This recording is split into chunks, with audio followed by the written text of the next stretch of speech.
make tortillas for you. Now there's 20,000 ways of doing tortilla. I am sure there's 20,000 videos out there, but we are going to show you something a little bit different. We're going to show you how to do it with tools that you have at home for one thing, and then in the simplest and easiest of ways. So there are some tools that you do have to get before we get started. What are those tools? You need obviously a rolling pin. I personally like straight rolling pins without the handles. They get in my way. And then aside from regular cooking equipment like the bowl, like the cup, the measuring cup, you will need bags like this one, and I'll show you why.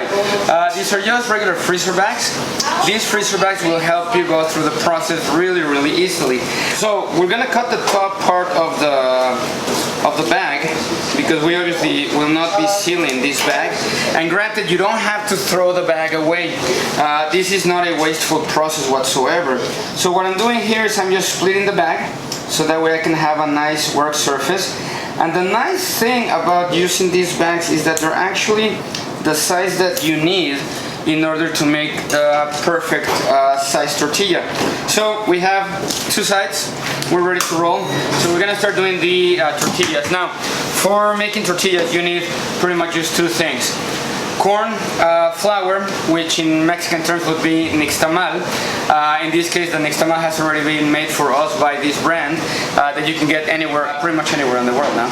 And then water. Simple ingredients. You need 1 cup measure. So we're gonna do about a cup measure of tortillas, which will get you about 20 tortillas, just about. Depending on the process, depending on your skills to get them thin, it will work nicely. So we're gonna get going. We're gonna grab the maseca, and usually just like any hot food chef, I would grab a cup, and then we're gonna add about a cup of warm water. It has to be warm. If it's not warm, it's not gonna work. Now, so what you do is put it about 3/4 of a cup. We're gonna start mixing it, and you will see here that the dough starts forming right away. Really easy. It's gonna start sticking to your hand. No worries, it will eventually come off once we have the right texture. And so I'm pressing the dough with the water, kind of like if you were cutting butter into a dough, a regular pie dough, for example. And then with your hand, you pretty much have to feel the flour, the dough, how it feels. You're shooting for Play-Doh, a Play-Doh feel. So in this case, I'm gonna add a little bit more water because I'm almost there, but I haven't used the full cup. So you have to be very careful. If you overdo it, then you have to add more flour, and you might not want to do that because then you'll throw it away. The water, it starts getting into this texture. I wish you could feel it. Eventually, I'm sure technology will be able to have you touch the texture that I have right here on the dough. It's not sticking to my hand. I actually can remove with the same dough all the excess that I have in my hand. And boom, we're ready to roll on this one. We're gonna make a little bowl. It's about an ounce that the tortilla will need to make it work.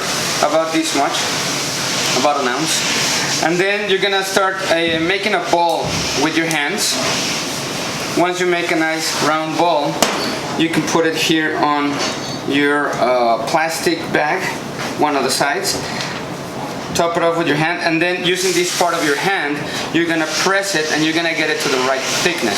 So this is where the fun begins, and actually you can bring the kids, have them, play with you, and make it a nice rainy Sunday experience for them. It's usually a lot of fun. At least that's what my kid says. So you roll it, and as you can see, now there's a hole in the middle. This looks like if I was making pie dough, but this is what's gonna get me the right thickness, the feel of the thickness between the table and my hand. That just comes with experience in reality. So now I'm gonna straighten out my bag, and I'm gonna roll it together with the pin. And now you see why I generally don't like rolling pins with handles, because in this case I can use my strength right in the middle of the pin, which is what the tortilla will need, and then we go to the thickness that we need. So this tortilla, you could say it's pretty much ready. What is the thickness of it? I don't think it's even an eighth of an inch, maybe a 16th of an inch, if you wanted to get very technical, but that's as far as we would go here. If you want to make 20 tortillas at a time, what I would do is, you know, cut 20 bags and then start going. As long as you keep them in the bag, the humidity stays and you don't lose it. You want to keep the humidity there, okay? So now we're gonna go to the kitchen and we're gonna cook this puppy and we'll go from there, okay? We'll make some magic. We know that it is nice and hot, we're gonna proceed. So we have the top and the bottom. Just take one top off. Again, your hand has to be dry to get it nice and out of the paper, and you will see that it comes directly out using the palm of my hand, and then you just drop her. So we're just gonna let it cook. We're gonna maybe now adjust the heat down a little bit because obviously you don't want it to burn, and we're gonna wait for it to start cooking. So I'm gonna go ahead and do another one. Same thing. You take it out of the plastic and you drop it. As in Mexico, you would use your hands to see where we're at.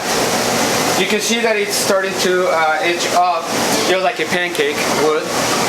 We're gonna let it run for a little bit more, but I'm gonna adjust my heat again. And I'm just gonna grab it, flip it around. This is where we had that part that didn't seal down to the flat top, but it's gonna cook anyways. And the same thing's happening here, but this side is going a little bit faster. And it's as simple as that, right?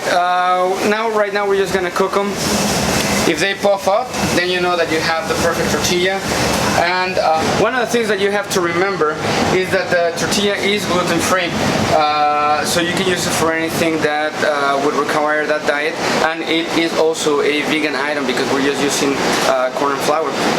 So now you can check it out how it's puffing up, and that's what we are looking for. Now from here you can also do chips if you want to risk it at home and get some oil going. You just gotta toast them up a little bit more, and that's it. That's pretty much it. So again, thanks for tuning in. Hope you like this video. Give us a like, please subscribe, and we will have a lot more coming your way. We're doing oysters, I believe, next time, so tune back in. All right, we'll see you soon.